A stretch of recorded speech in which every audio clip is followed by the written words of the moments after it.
4 o'clock and we'll get started. Any volunteers for an invocation? I'll pray us in. Gary? Join me in prayer. Father God, we just ask your blessing on us today. We all have busy parts of our life, but we always take refuge in knowing that you're there for us. And we ask you that you be here today and guide us and give us direction.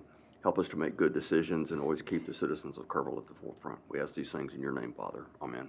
Yeah. We have anybody signed up to speak in the visitors forum this morning? Okay. All right, we'll move on to item 4, the approval of the minutes from the meeting held on March 20th, 2023. Can I get a motion to approve those? Second. All those in favor, raise your hand. Those are approved. Now we'll move on to our monthly reports. Mr. Salinas, you're up. Welcome. Thank you. All right, Mr. Chair, members of the board, I'll start a little bit on the PR front. So Kerrville was featured last week nationally on NPR, and it was about the growth of the city, all things economic development, recruitment of industry, our 2050 plan, and the vision of the community.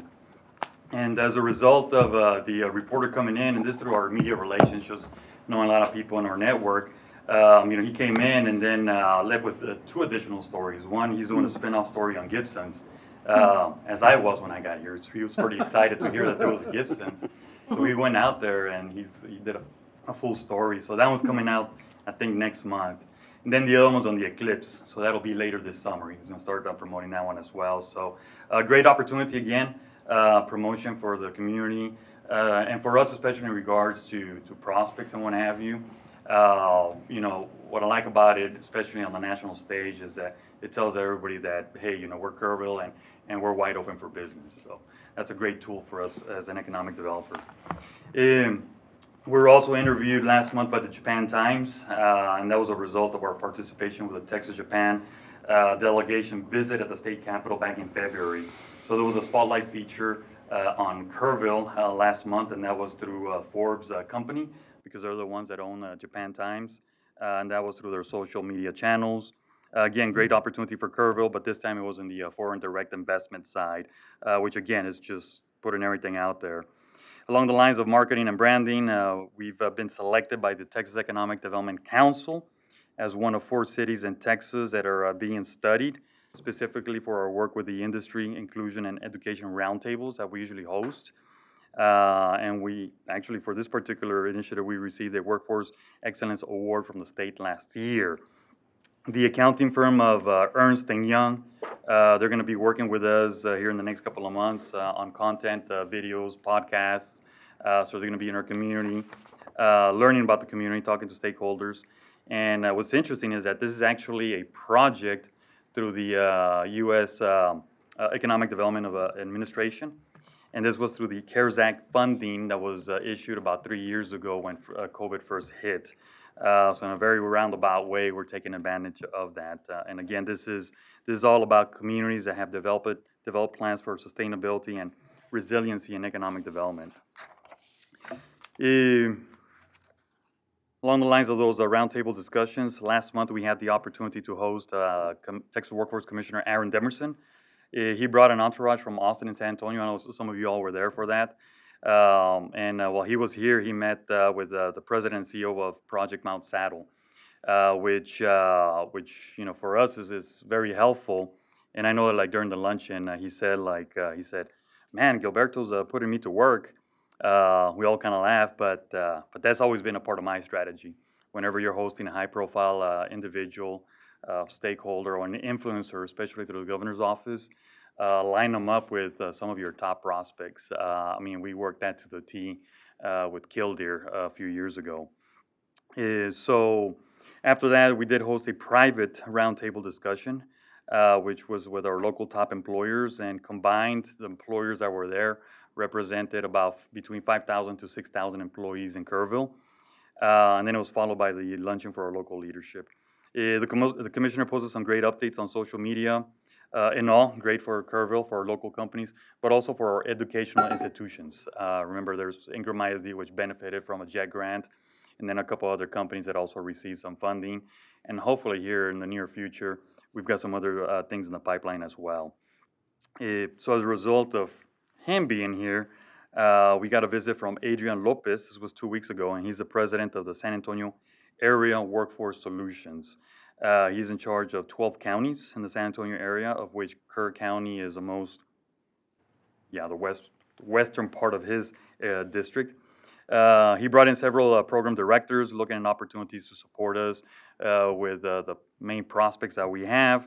But in addition to that, the child care working group, and then some of the apprenticeship stuff that we're working on as well. And lastly, we're going to be in Austin later this week, meeting with the Office of the Governor, some of the economic development officials, Texas Workforce Commission. We've got some pending projects, some funding requests, and then with our top project right now, top active project, as we're making progress with them, we're now getting closer into the negotiations phase, which is when we start leaning on the state to help us with some of their funding, to help us basically close the deal here. So with that, I will turn it over to Katie, and we'll be happy to answer any questions. Thank you, Gil.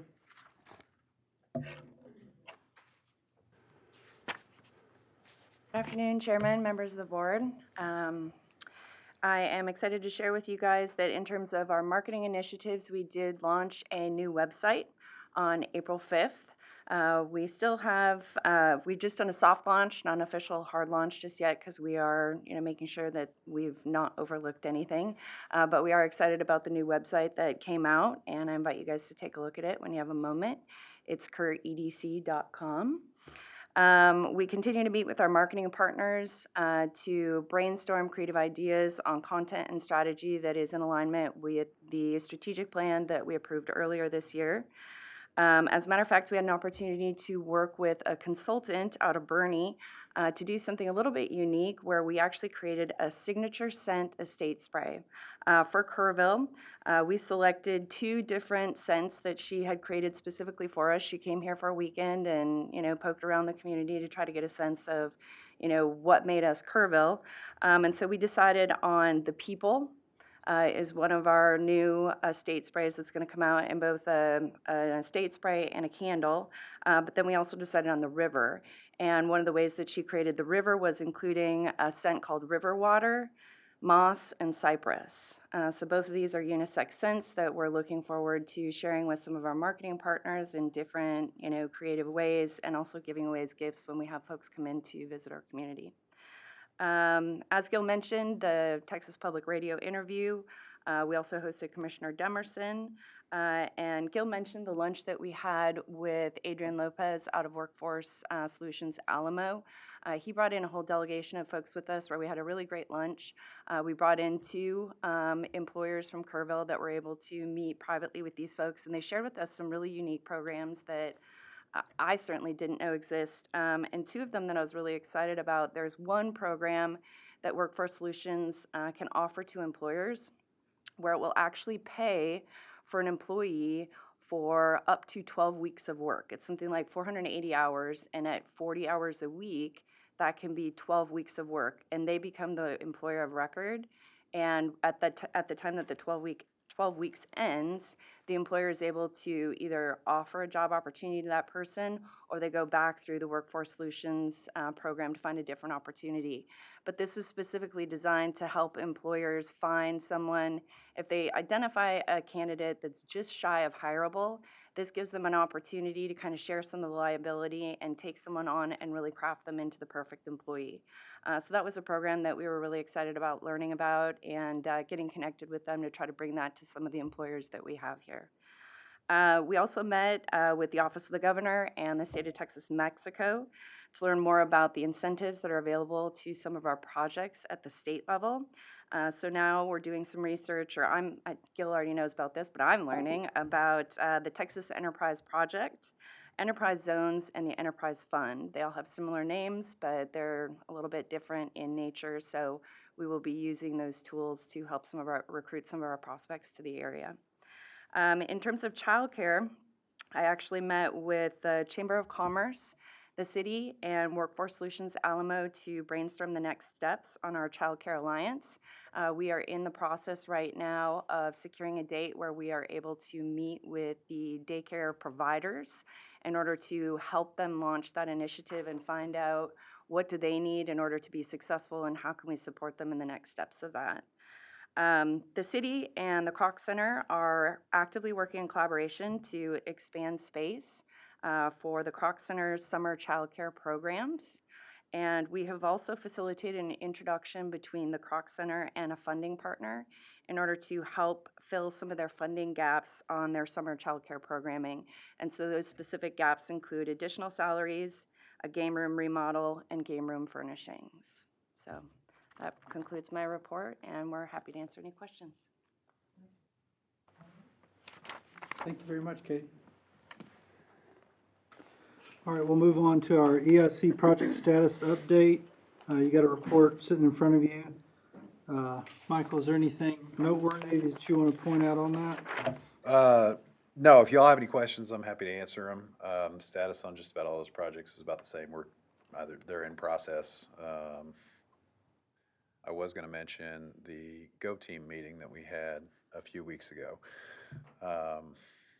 There was an application that came through the doors from Schreiner University for the EIC. It came in as a single application, and it was for 2 projects. So the Go Team met, it was 2 weeks ago, I think first or the second, I can't remember the exact date. Roughly 2 weeks ago. Roughly 2 weeks ago. And so their request is for 2 things. One is for a Center for Workforce and Talent Development. Essentially, they would work with local institutions and work on keeping that pipeline of students in Kerrville, get them employed, and continue to work with them on best practices for what new programs they need to offer, what programs they need to reevaluate and reposition to better align with what the business community needs. And the second is the launch of their football program. And so the Go Team met, reviewed their request. We made comments back to them on things that we thought should be modified a bit. Kind of first and foremost being, we think that they should separate those 2 requests from one ask into 2. One for a request for the Center for Workforce and Talent Development, and a second one that is focused on their football program. And Kyle was gracious enough to be a part of that, and so thank you for lending him to us, so that way we could steal his time. It was a pretty big application, a lot of information in it. They spent a lot of time working on it, and so we told them that we'd like to meet and discuss their application a little bit, and then talk to them through ways to kind of separate those 2 things out and have them come back to EIC possibly next month and present their request. All right, any questions about any of the other projects? Nope. Okay, thank you. All right, we'll move on to the monthly financial report. We have a new face here for you. Afternoon, y'all. Hope y'all are having a great evening, or a great afternoon. Julie and Trina are both not here today, so I'll be filling in their spot and giving you the monthly financial update for March. So moving on to our first statement of activities, we have your annual budget on the left, current period in the one over from the left, year-to-date actual, year-to-date budget estimate, and better or worse year-to-date estimate. Kicking off into things, March sales tax came in at $384,000 for January sales. This is a 4.9% increase over March 2022.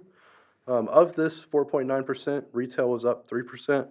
Wholesale was up 8%, and manufacturing is down 30%. FY 2023 sales tax collected year-to-date is $2.54 million. Based upon budget, we estimate y'all to be close to $2.5 million. So y'all are a little bit better than budget there, close to $36,000. We have received April sales tax at $363,000. This is a 15% increase over last year's figures. However, there is a $63,000 future period payment in that. So if we were to take that out, it reduces that increase by a little bit. Do you know how much? Not off Okay. the top of my head. Okay. We do, however, look at sales tax closely every single month, and once we get that control, report from the Oh, comptroller. yeah, no, we'll be it's able to- fine. I just know I've never seen us tracking this close on sales tax before. We're usually way over, so Oh, I'm just curious about, A little bit, Yeah. yeah. it's, yeah. Next is interest income. March earned $23,958. $16,877 was in the pool. $7,080 was in your short-term investments. This puts interest revenue for the year at $131,000.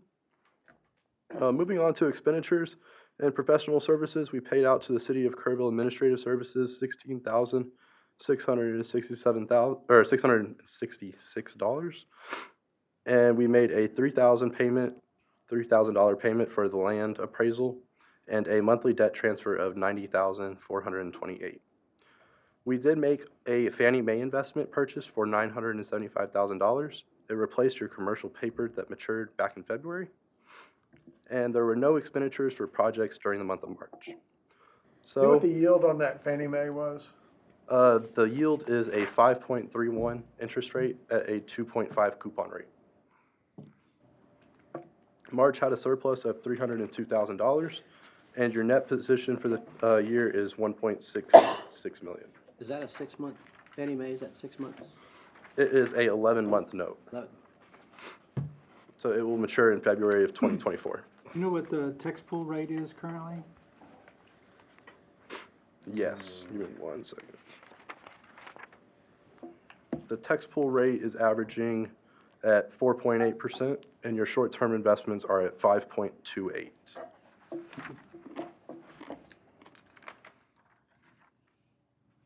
Moving on to the next slide, we have your cash flow forecast. At the bottom of your first column of March is your ending cash balance at $5.25 million. And the columns to the right are the remainder for the fiscal year 2023 projections. On to the last slide today, we have your financial analysis. This top left chart shows your sales tax comparisons versus budget and actuals. As mentioned, April sales tax came back at 15% better than last year's figures, but there was a large $63,000 future payment, and this is 9% better than budget. Moving on to the chart to the right, we have your cash and investments. As I mentioned, tax pool is at 4.8, and then your 3 short-term investments are averaging near 5.28. And then your bottom chart are your committed project balances. Any questions? So Kim, to answer your question, we would have taken a loss on, we would have been under budget. Really taking that If you payment take out? that $60,000 out, if you look at our budget, Back up 2 slides. Yes, sir. we had budgeted All right, so go forward 333, one. There you go. and we have that future payment at 60. So we've been 33,000 under budget. Yep. We also collected a prior period payment of $13,000 in March, or for April, sorry. So we've got 2 off payments in April? Yes, the future period payment larger than the prior. So it's about a $20,000. Now, a lot of those, those come in, and Julie doesn't mention those, so they're coming, they're going. But Right. 63 is a pretty big number. Right, Right, right. yeah. Any other questions? Anybody have any theories on why we're down? I think Why is manufacturing down so much? Um, Any ideas? What would you say that was down like 30%? It's down 30% compared to last year. So, off the top of my head, I do know that one of our top 5 sales tax category, or payers, comes from manufacturing. So, possibly. we'll dig into it. Could be off-season, could be any number of things. I can jump in real quick. Yo. More at the national level. So at the national level, with interest rates with the Fed Reserve bumping that up, it's kind of created a little bit of a slowdown on the housing market.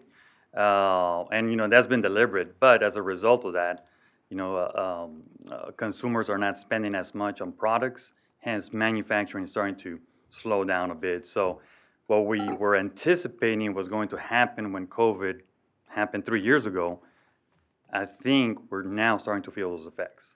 And that's, again, national and international levels. So these last 3 years were somewhat of an anomaly. Hopefully that helps. Julie's texting me while we're doing this. She says, we were expecting to miss sales tax this month with inflation, so. Your finance director is on it. She is watching it like a hawk. And us. And she has a good, yeah, and a good team, yeah. Good job. My report, y'all. Thank you. Thank you.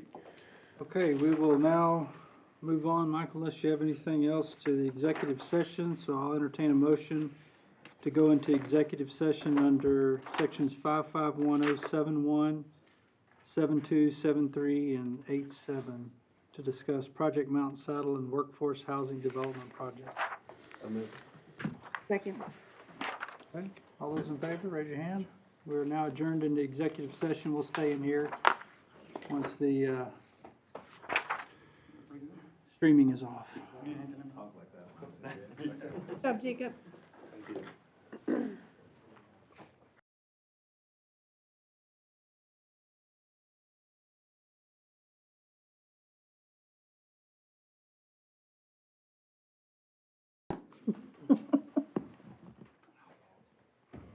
Okay, it's 5:21. We're out of executive session.